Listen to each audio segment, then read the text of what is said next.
Vamos lá, vamos trabalhar então? Vamos iniciar o nosso culto, vamos iniciar o culto desta segunda-feira com oração.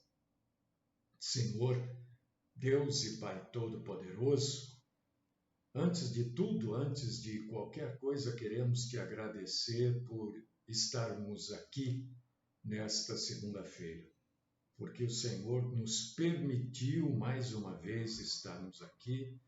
Te agradeço por esse dia, por esta semana que encerra o mês e te louvamos, porque o Senhor tem nos sustentado.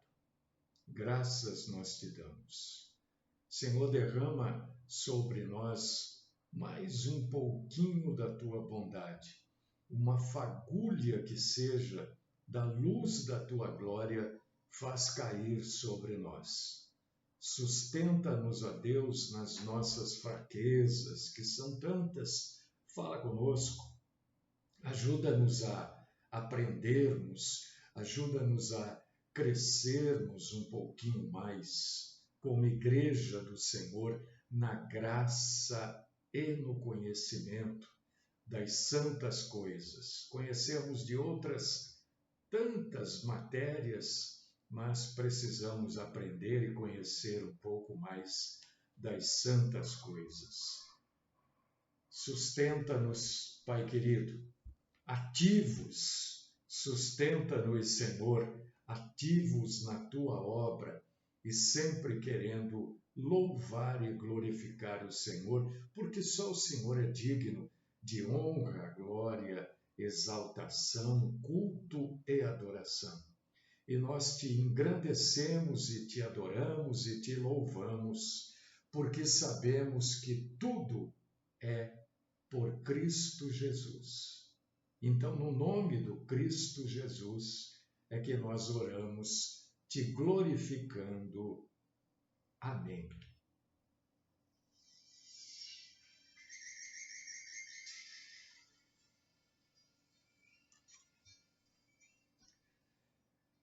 Não vão perder. Deixa eu mandar um abraço aqui para um irmão nosso,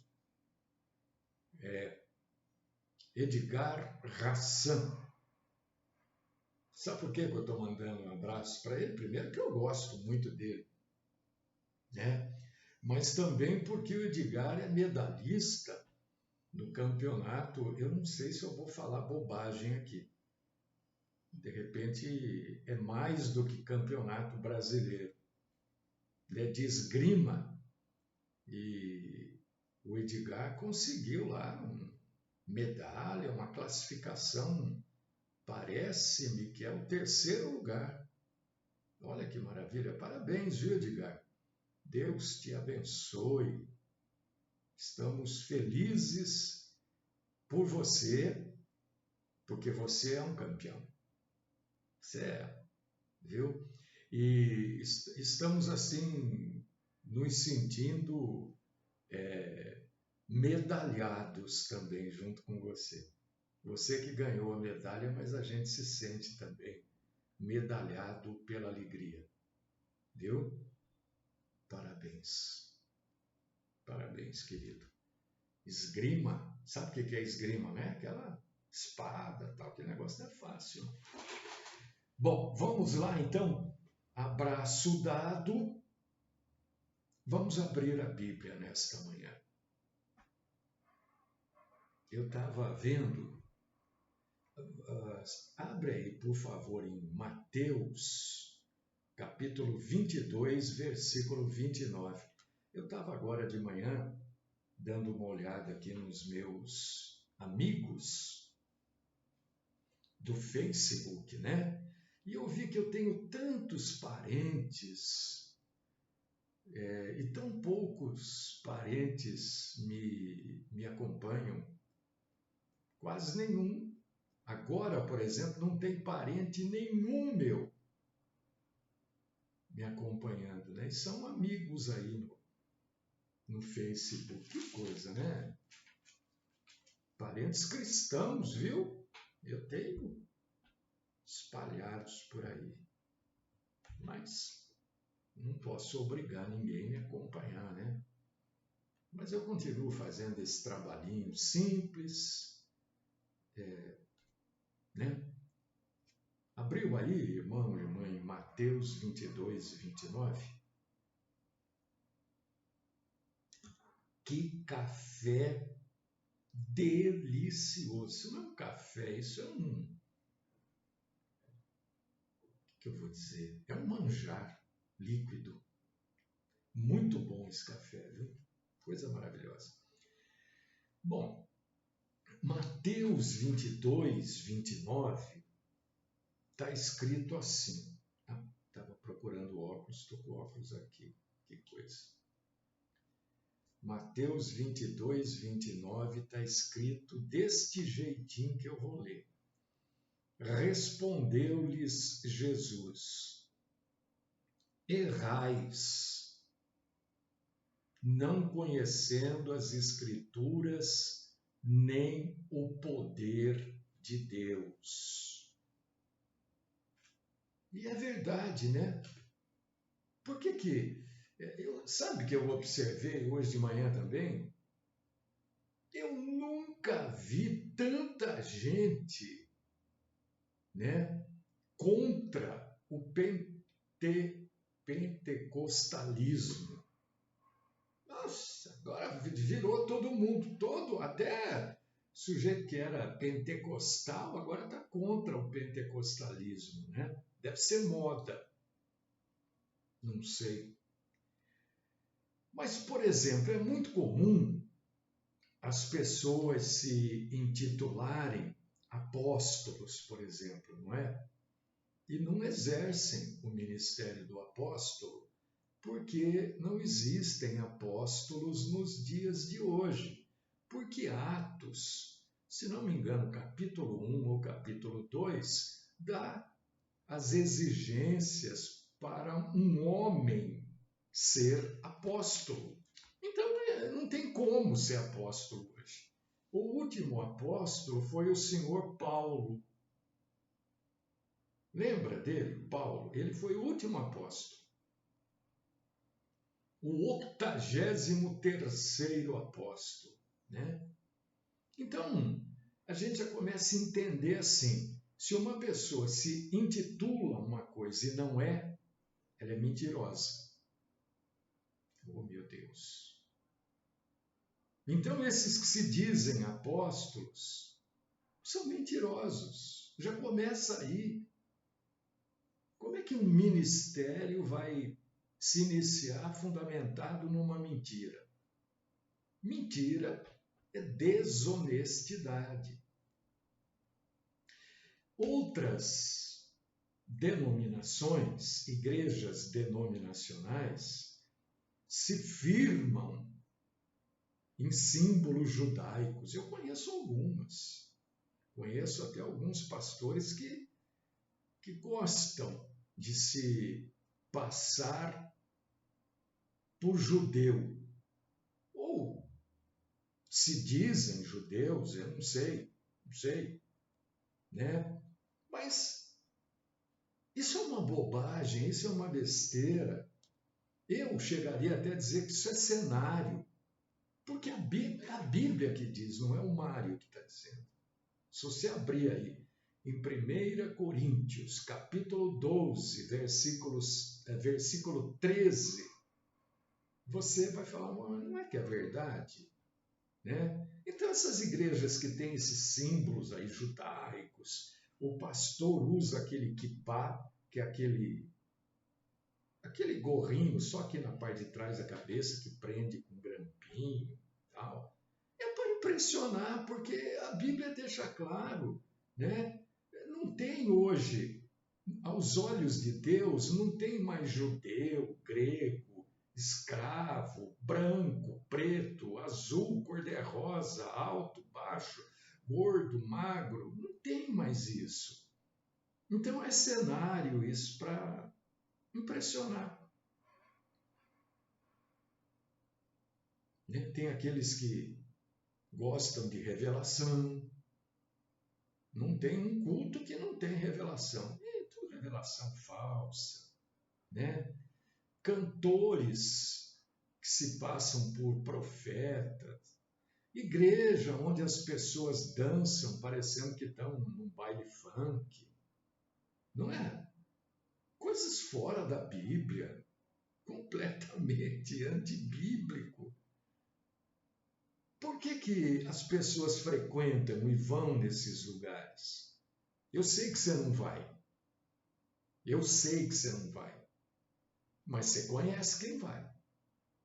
Tenho certeza. Pelo menos uma pessoa que frequenta essa, eu vou falar, né? Universal, poder de Deus, da graça. Você conhece. Você tem que levar a verdade para essas pessoas, né? Porque isso tudo a pessoa frequenta. Por quê? Por que uma pessoa vai nessa universal aí, por exemplo? Porque ela não conhece a Bíblia. Porque se ela conhecesse um pouquinho de Bíblia, ela entra uma vez e não volta mais. Ou ela já sai, já vê que aquilo não tem nada a ver, não é? Então hoje eu quero trazer para vocês seitas e heresias. Seitas e heresias. Heresias são muitas, eu já falei, ó. Universal heresia, poder de Deus heresia, da graça heresia. Tem um monte de heresia. Tem um monte, a maioria, eu sempre digo aqui, a maioria das igrejas pentecostais, neopentecostais, são recheadas de heresias. Agora, seitas, né? A igreja Mormon, que é a igreja de Jesus Cristo, dos santos dos últimos dias. Isso é uma seita, não é igreja cristã. Não adianta, não é. O fundador da igreja Mormon, né, diz que recebeu um dia lá uma revelação e Deus mandou ele abrir uma igreja, né, como se fosse o próprio Deus. E ele fez, abriu.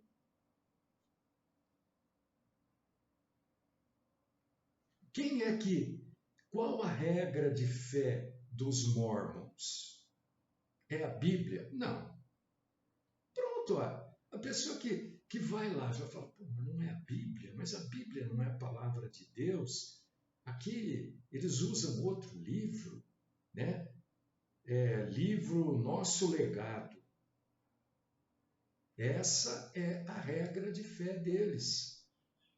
Está lá na página 15, na edição de 1996. Então não adianta falar, aquele pastor é mentiroso. Não adianta falar, porque está escrito lá.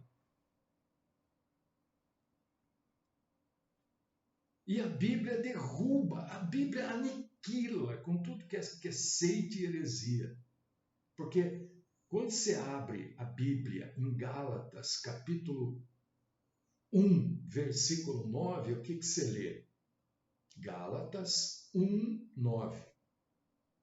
Assim como já vô-lo dissemos, agora de novo também vô-lo digo. Se alguém vos anunciar outro evangelho além do que já recebestes, seja maldito.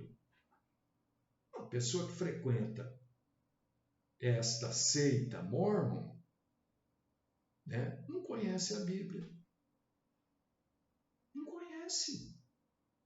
Agora vai dizer, Deus, eu não conhecia a Bíblia, eu fui enganado.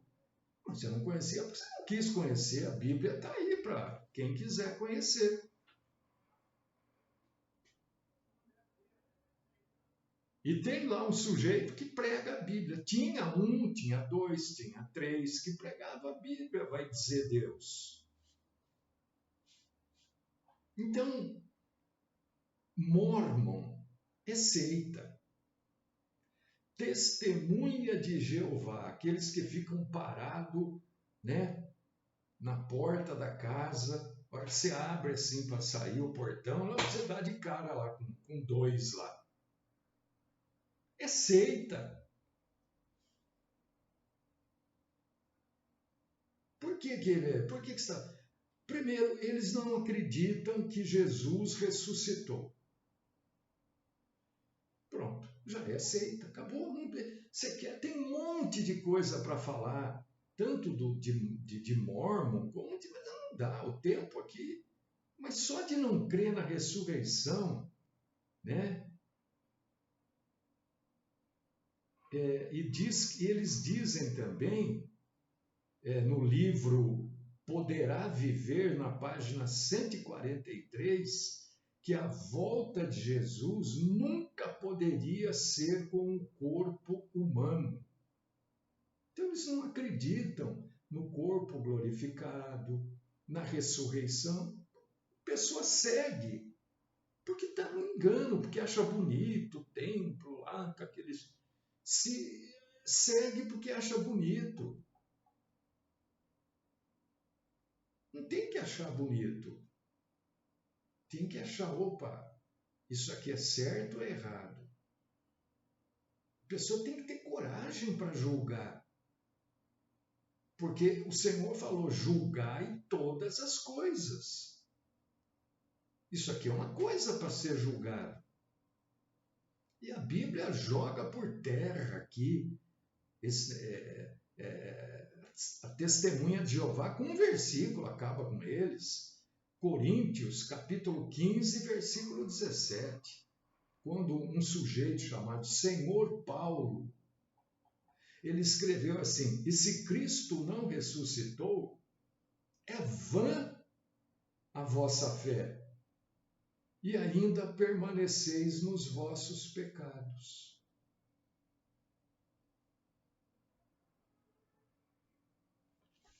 Está vendo? Você conhece testemunha de Jeová. Leva, pergunta, olha, o pastor, não fala, porque se você falar, o pastor falou, eles já vão retrucar. Vocês acreditam que Jesus ressuscitou em corpo e alma, porque de espírito ele nunca morreu? Deixa ele falar.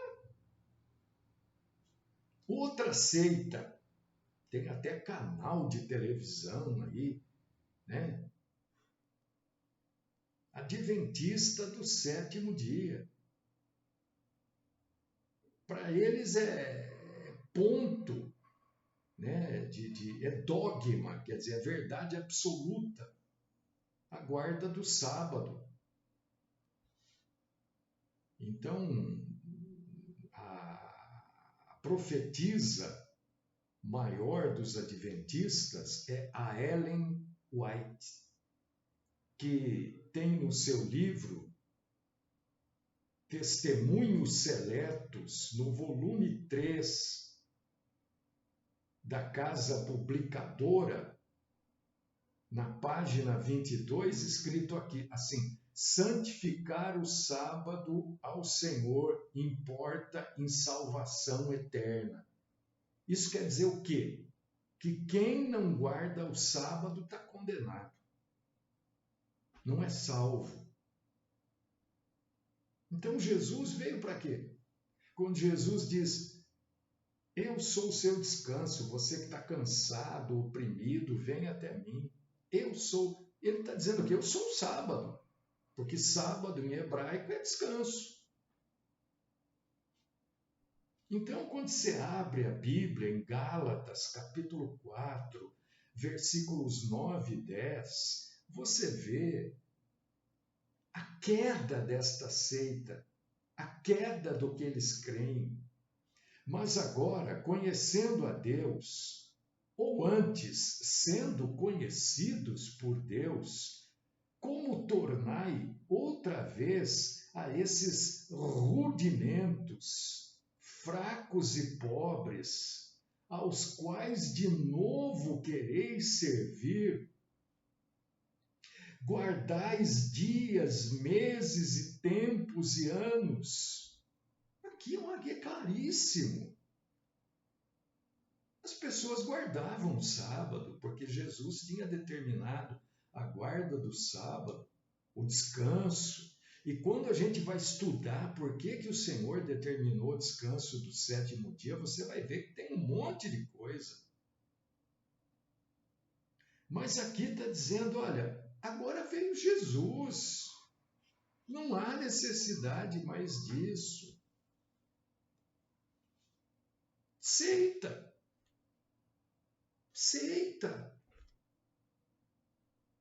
Se você abrir o Novo Testamento, aonde você vai achar ali Jesus ou algum apóstolo dizendo para a igreja guardar o sábado? Lugar nenhum.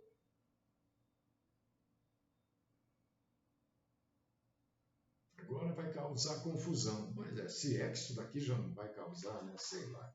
Bom, a gente precisa também falar a verdade, né? Catolicismo romano é religião falsa. É falsa religião. Não posso dizer que é seita, mas é falsa religião. O que é uma falsa religião? É o que acrescenta coisas, né? Grosseiramente. A seita inventa coisas. E a falsa religião acrescenta coisas. O catolicismo inventa a intercessão de Maria, né? Está lá nos dogmas católicos que Maria intercede. E tem um só versículo, derruba todo esse negócio aí de Maria, de santo aqui, santo acolá, a reza não sei o quê, intercessão. Um só versículo da Bíblia derruba tudo. Porque há um só Deus e um só mediador entre Deus e os homens, Jesus Cristo, homem. Timóteo 2,5. Acabou.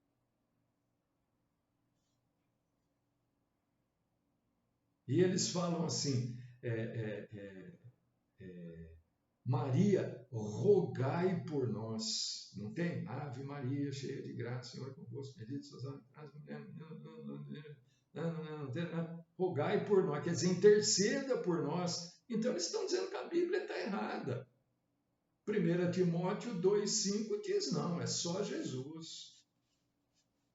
Quanta gente com essa seita do espiritismo e todas as vertentes do espiritismo, né? Mesa branca, umbanda, candomblé, quimbanda, não sei o que, é um monte.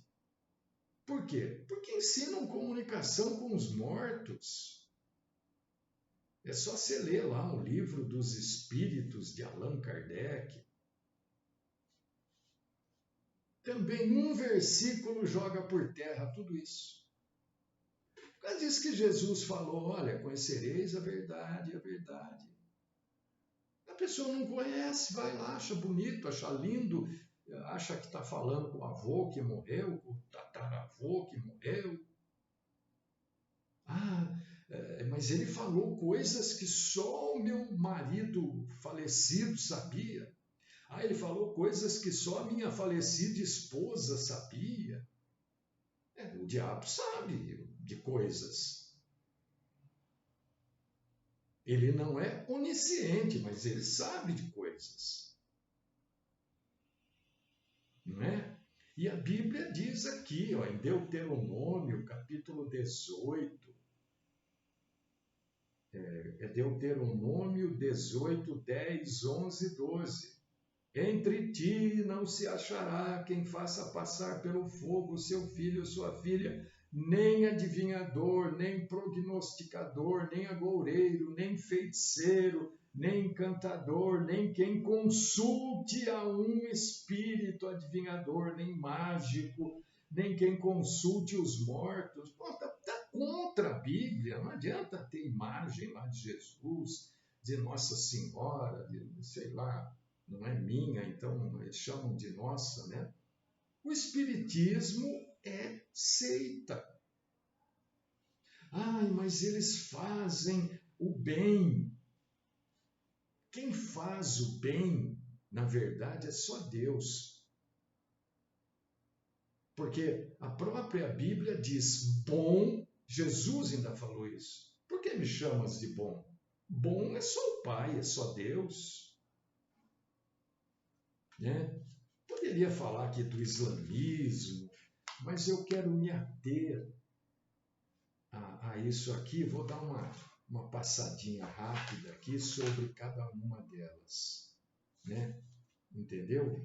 Tentar entrar um pouquinho no particular de cada uma delas para vocês saberem e levarem isso para as pessoas que vocês conhecem, que são do mormonismo, por exemplo, né? Foi o fundador do mormonismo é o Joseph Smith. O fundador, conforme a Bíblia Sagrada, é anátema, é maldito. Não adianta querer provar doutrina, isso, aquilo. A Bíblia que diz. A Bíblia diz isso. Que o próprio fundador já é porque está negando a regra de fé do cristianismo, que é a Bíblia Sagrada.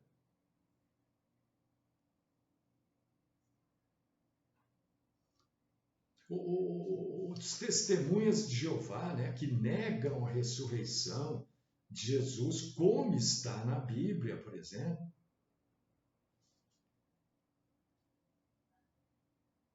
Como é que eles podem afirmar contra a Bíblia Sagrada?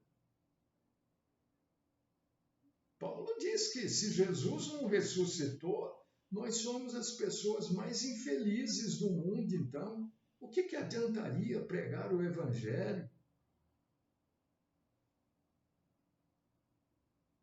O que adianta se Jesus não ressuscitou, nós não somos salvos? Quem fundou a Testemunha de Jeová, né, foi um homem que era cristão.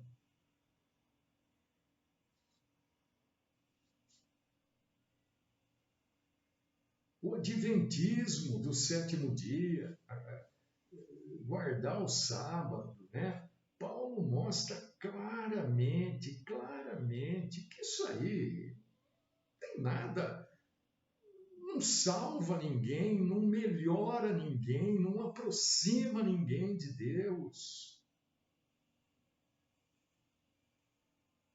Isso, segundo a Bíblia, a guarda do sábado é um rudimento pobre e fraco.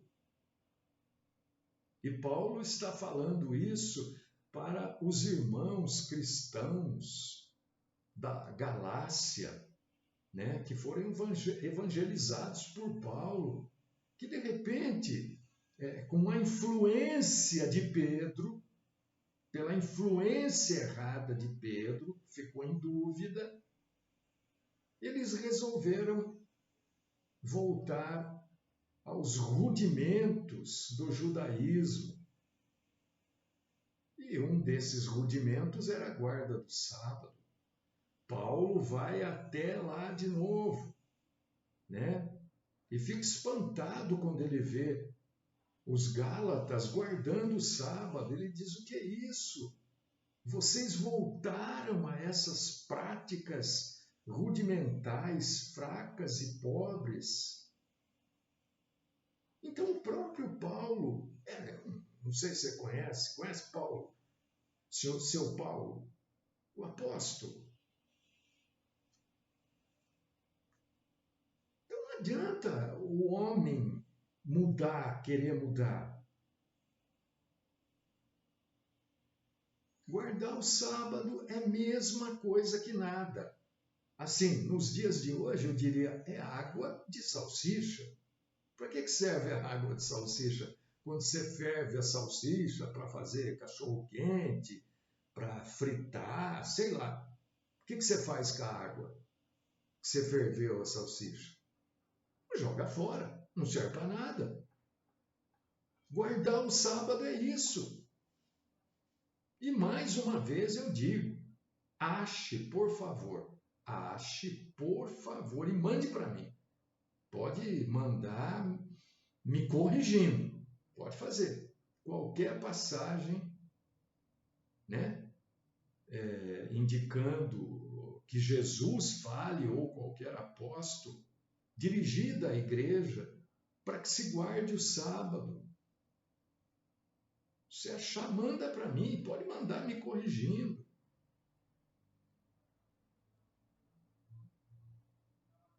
Uma religião que é duro a gente falar isso, né?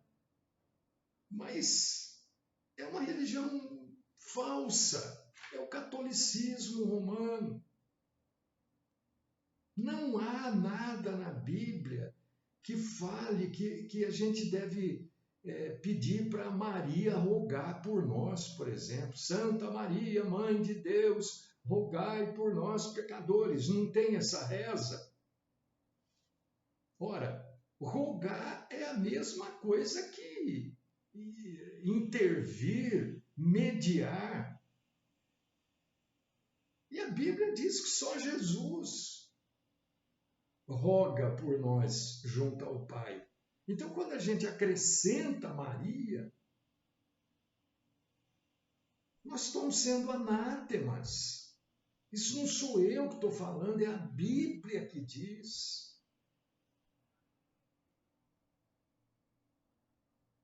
Porque se Maria tivesse esse poder, essa autoridade, a Bíblia deixaria claro isso para nós. Não é? É ou não é? A Bíblia não diz nada, nada, nada, nada.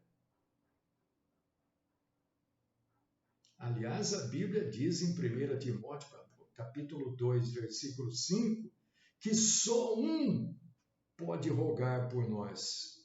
Só um, Jesus Cristo. Ele é um mediador, ele é um intercessor. Qualquer pessoa que leia, qualquer católico que leia a Bíblia, vai ler isso, porque eu já falei aqui, sexta, né, que eu tenho uma Bíblia católica, com todos os livros apócrifos. Então, qualquer católico que ler a Bíblia Sagrada vai chegar para o padre e vai falar: oh, padre, aqui vocês mandam a gente pedir para Maria interceder por nós, mas a Bíblia vai colocar o padre numa sinuca de bico.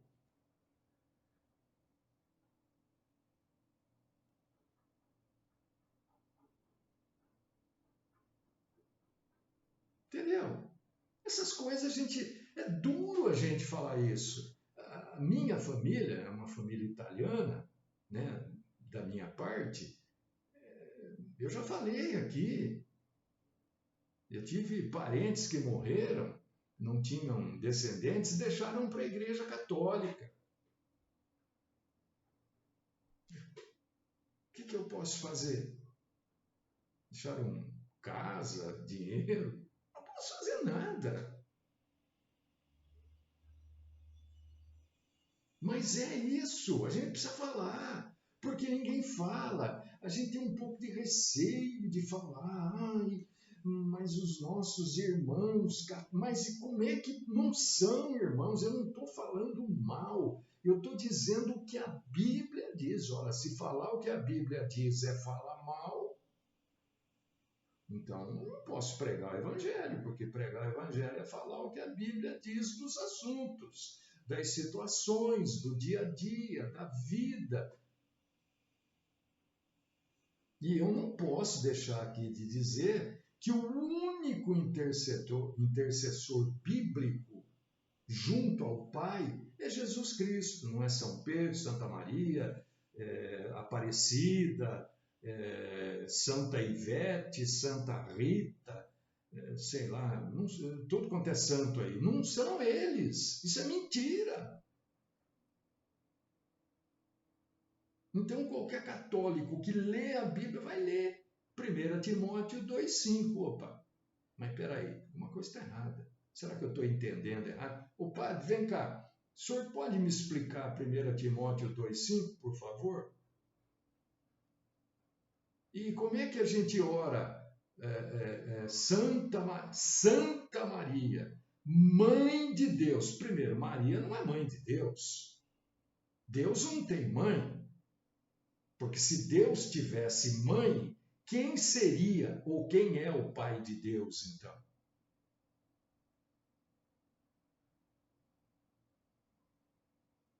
É o Espírito Santo, o pai de Deus?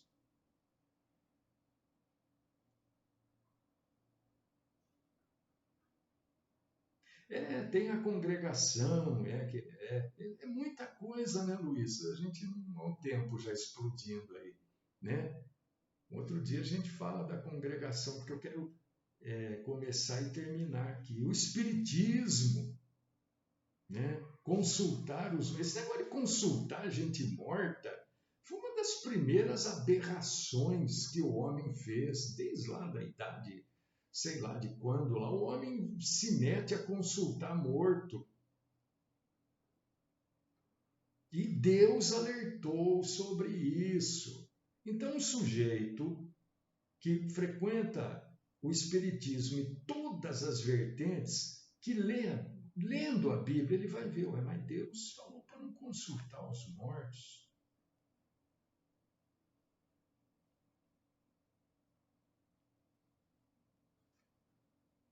Por causa disso, por causa da mentira, do engano que Satanás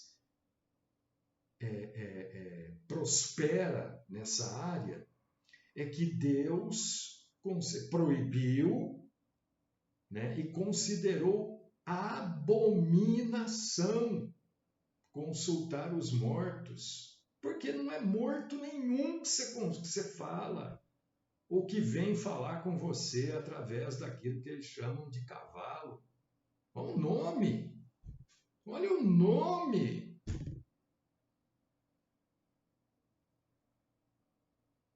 Qualquer pessoa que ler a Bíblia vai ver que é errado. Deve abandonar isso. Ai, mas quem é que vem falar? São espíritos, são demônios, não são espíritos de. Olha aqui, entenda, presta atenção. Morto não se comunica com vivo. O espírito do morto ou está na glória ou está no sofrimento. Não há comunicação com o mundo dos vivos. A Bíblia deixa isso claríssimo lá, né? Lázaro, o rico, tal, deixa isso muito claro lá para a gente. Então, quem é que vem? São demônios que vêm para enganar mesmo. É para enganar, é para iludir, é para sempre dar uma esperança mentirosa.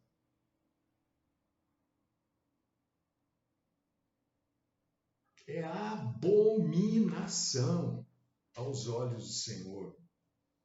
Então, queridos irmãos e queridas irmãs, mais uma vez, porque hoje em dia a gente tem, eu não sei, eu vivi um pouquinho na época da ditadura, a gente acho que podia falar mais do que hoje, né? Porque hoje qualquer coisa que você faz, se você fizer uma brincadeirinha, o sujeito processa você, vai prender. E eu sempre digo, eu não tenho dinheiro para pagar fiança, advogado, nada disso. Se me prenderem, eu vou ficar preso. Porque eu não tenho como pagar. Então você toma um cuidado para falar, sabe? Hoje não pode nada. Não, tem que falar a verdade. Você vai falar a verdade e as pessoas veem, opa, que negócio é esse? Você está falando contra a gente, mas eu estou falando a verdade. Mas essa é a sua verdade. Não, não é a minha verdade, é a verdade da Bíblia. Eu sou um papagaio bíblico. Eu só repito o que está aí, entendeu?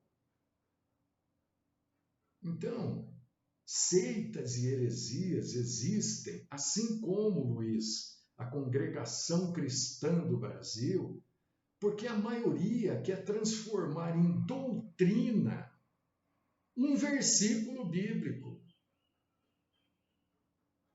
E o versículo bíblico, ele está dentro de um contexto. Se você pega... Hoje o irmão me perguntou sobre Amós, né? Eu até respondi para ele, né? Que dois só podem andar juntos, que o pessoal tem usado muito esse versículo de Amós para falar sobre casamento.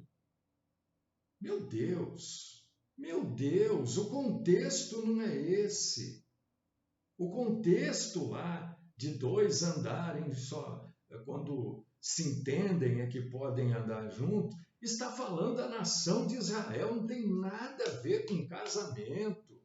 Ele falou, pastor, mas as pessoas têm pregado muito isso. Eu falei, mano, então, você está vendo por que surgem heresias? Porque a pessoa pega aquele versículo e tira do contexto e passa a usar num monte de coisa. Algumas coisas se encaixam, outras não. E aí surgem heresias, invenções.